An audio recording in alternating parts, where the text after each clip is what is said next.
ರಾಜ್ಯದಲ್ಲಿ micro finance ಸಿಬ್ಬಂದಿಗಳ ಕಿರುಕುಳದಿಂದಾಗಿ ಹಲವಾರು ಮಂದಿ ಸಾವನ್ನಪ್ಪಿದ್ದಾರೆ. ಜನ ಊರುಗಳನ್ನು ತೊರೆದಿದ್ದಾರೆ. ಈ ಮಧ್ಯೆ ಪಬ್ಲಿಕ್ ಟಿವಿ ಅಭಿಯಾನದ ಬೆನ್ನಲ್ಲೇ ಸರ್ಕಾರ ಕೂಡ ಕ್ರಮಕ್ಕೆ ಮುಂದಾಗಿದೆ.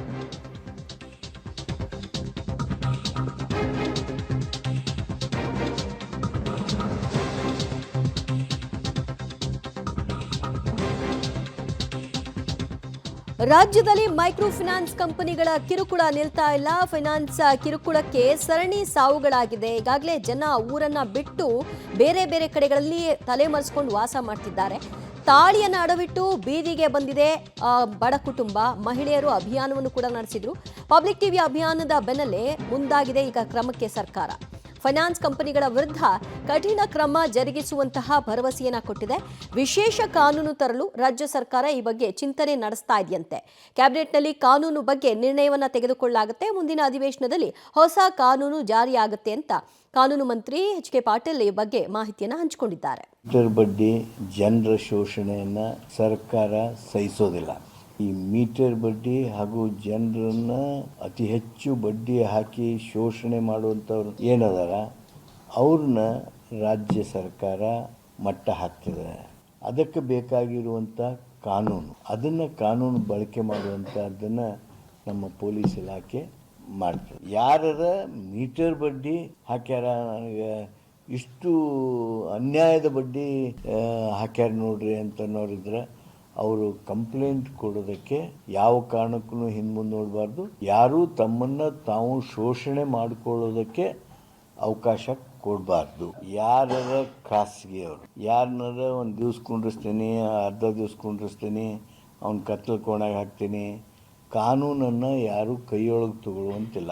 ಅದಕ್ಕೇನು ಕ್ರಮ ಆಗಬೇಕು ಆ ಕ್ರಮ ಪೊಲೀಸರಿಗೆ ತೆಗೆದುಕೊಳ್ತಾರೆ. ಮೈಕ್ರೋ ಫೈನಾನ್ಸ್ನಿಂದ ಈಗಾಗಲೇ ಭಾಳಷ್ಟು ಜನರಿಗೆ ತೊಂದರೆ ಆಗ್ತಾ ಇದೆ ಅಂಥೇಳಿ ಇಡೀ ರಾಜ್ಯಾದ್ಯಂತ ಅನೇಕ ಕಡೆ ಕಂಪ್ಲೇಂಟ್ ಮಾಡಿದ್ದಾರೆ.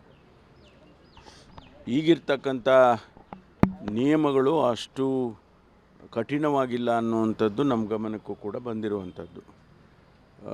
ಏನು ಬ್ಯಾಂಕಿನ ನಾರ್ಮ್ಸ್ ಪ್ರಕಾರ ಅದನ್ನು ರಿಕವರಿ ಮಾಡೋದಕ್ಕೆ ಕಾನೂನಿದೆ. ಅದೇ ಪ್ರಕಾರ ಅವರ ರಕ್ಷಣೆ ಮಾಡೋದಕ್ಕೂ ಕಾನೂನಿದೆ.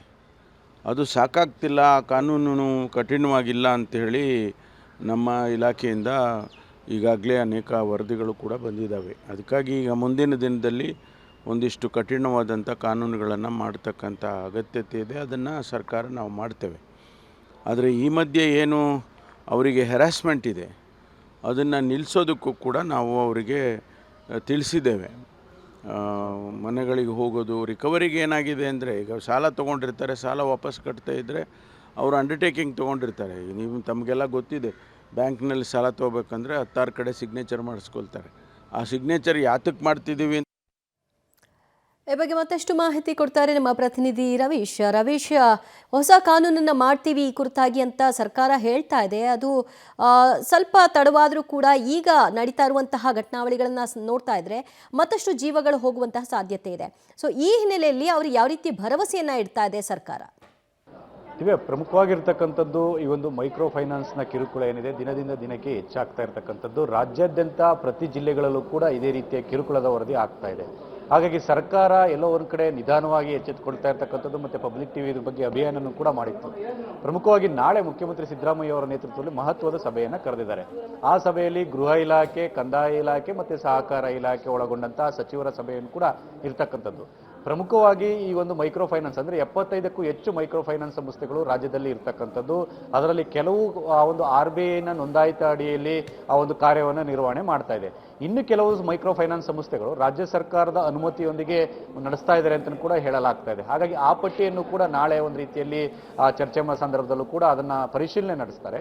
ಪ್ರಮುಖವಾಗಿ ಯಾವೆಲ್ಲ ಮೈಕ್ರೋ ಫೈನಾನ್ಸ್ ಕಂಪನಿಗಳ ಮೇಲೆ ಈಗಾಗಲೇ ದೂರು ದಾಖಲಾಗಿದೆ ಅದರ ಮೇಲೆ ಕಠಿಣ ಕ್ರಮ ತೆಗೆದುಕೊಳ್ಳೋದು ಒಂದು ಭಾಗ. ಇನ್ನೊಂದು ಭಾಗ ಮುಂದಿನ ದಿನಗಳಲ್ಲಿ ಆ ಒಂದು ನಿಯಮಾವಳಿಗಳನ್ನು ಕೂಡ ಬದಲಾವಣೆ ತರೋದ್ರ ಜೊತೆಗೆ, ಅಂದರೆ ಎಲ್ಲೋ ಒಂದು ಕಡೆ ಬೇಕಾಬಿಟ್ಟಿಯಾಗಿ ಯಾವಾಗ ಬೇಕು ಅಂದರೂ ಹಣ ವಸೂಲಿಗೆ ಹೋಗುವಂಥ ಸಂದರ್ಭದಲ್ಲೂ, ಜೊತೆಗೆ ಅವರ ಮೇಲೆ ಒತ್ತಡ ಹಾಕುವಂಥದ್ದು ಮತ್ತು ಅವರಿಗೆ ಕಿರುಕುಳವನ್ನು ಒಂದು ರೀತಿಯಲ್ಲಿ ಬೆದರಿಸುವಂಥದ್ದು, ಈ ರೀತಿಯ ಘಟನೆಗಳು ಕೂಡ ವರದಿಯಾಗಿರ್ತಕ್ಕಂಥದ್ದು. ಈ ಬಗ್ಗೆಯೂ ಕೂಡ ರಾಜ್ಯ ಸರ್ಕಾರ ಒಂದು ಕಠಿಣ ನಿಯಮಾವಳಿಗಳನ್ನು ಜಾರಿಗೆ ತರೋದಕ್ಕೆ ಮುಂದಾಗ್ತಾ ಇದೆ ಅಂತ ಹೇಳಲಾಗ್ತದೆ. ಜೊತೆಗೆ RBIಗೂ ಕೂಡ ಪತ್ರ ಬರೆದು ಈ ರೀತಿ ಯಾವೆಲ್ಲ ಒಂದು ಸಂಸ್ಥೆಗಳು ಒಂದು ರೀತಿಯಲ್ಲಿ ಕಿರುಕುಳದ ಭಾಗವಾಗಿವೆ ಮತ್ತು ಅವರ ಮೇಲೆ ದೂರು ದಾಖಲಾಗಿದೆ ಅವರ ವಿರುದ್ಧ ಕ್ರಮ ಮತ್ತೆ ನಿಯಮಾವಳಿಗಳನ್ನು ಇನ್ನಷ್ಟು ಟೈಟ್ ಮಾಡೋದಕ್ಕೂ ಕೂಡ ಒಂದು ರೀತಿಯಲ್ಲಿ ಪತ್ರ ಬರೆಯುವಂಥ ಚಾನ್ಸಸ್ ಜಾಸ್ತಿ ಇರುತ್ತೆ. ಈ ನಡುವೆ ಪ್ರಮುಖವಾಗಿ ನಾಳಿನ ಸಭೆಯಲ್ಲಿ ಚರ್ಚೆ ಆದ ಬಳಿಕ ಮುಂದಿನ ಕ್ಯಾಬಿನೆಟ್ನಲ್ಲಿ ಈ ಒಂದು ಮೈಕ್ರೋ ಫೈನಾನ್ಸ್ ಒಂದು ಕಡಿವಾಣ ಹಾಕೋದಕ್ಕೆ ಮತ್ತೆ ಕಿರುಕುಳವನ್ನು ತಪ್ಪಿಸೋದಕ್ಕೆ ಎಲ್ಲೋ ಒಂದ್ ಕಡೆ ಕಾಯ್ದೆಯ ಸ್ವರೂಪದಲ್ಲಿ ಆ ಬಜೆಟ್ ಅಧಿವೇಶನದಲ್ಲಿ ಅದು ಮಂಡನೆ ಆದರೂ ಕೂಡ ಅದನ್ನ ಸುಗ್ರೀವಾಜ್ಞೆ ಮೂಲಕ ಏನಾದರೂ ಕ್ಯಾಬಿನೆಟ್ನಲ್ಲಿ ಚರ್ಚೆ ಮಾಡಿ ತಂದರೂ ಕೂಡ ಅಚ್ಚರಿ ಇಲ್ಲ ಅಂತ ಹೇಳಲಾಗ್ತಾ ಇದೆ. ಪ್ರಾಥಮಿಕವಾಗಿ ಸರ್ಕಾರ ಒಂದು ಹೆಜ್ಜೆಯನ್ನು ಇಟ್ಟಿದೆ. ಹಾಗಾಗಿ ಅದಕ್ಕೆ ನಾಳೆ ಅಂತಿಮ ರೂಪ ಸಿಗುತ್ತೆ. ನಾಳಿನ ಸಭೆ ಬಳಿಕ ಒಂದು ಮಹತ್ವದ ಘೋಷಣೆಯನ್ನು ಕೂಡ ಮುಖ್ಯಮಂತ್ರಿ ಸಿದ್ದರಾಮಯ್ಯನವರು ಮಾಡೋರಿದ್ದಾರೆ. ಅದಾದ ಬಳಿಕನಾದರೂ ಕೂಡ ಈ ಒಂದು ಫೈನಾನ್ಸ್ ಕಿರುಕುಳ ನಿಲ್ಲುತ್ತಾ ಇಲ್ವೋ ಅನ್ನೋದು ಕೂಡ ಕಾದ್ ನೋಡಬೇಕು. ದಿವ್ಯಾ, ಥ್ಯಾಂಕ್ ಯು ರವೀಶ್ ನಿಮ್ಮೆಲ್ಲ ಮಾಹಿತಿಗೆ.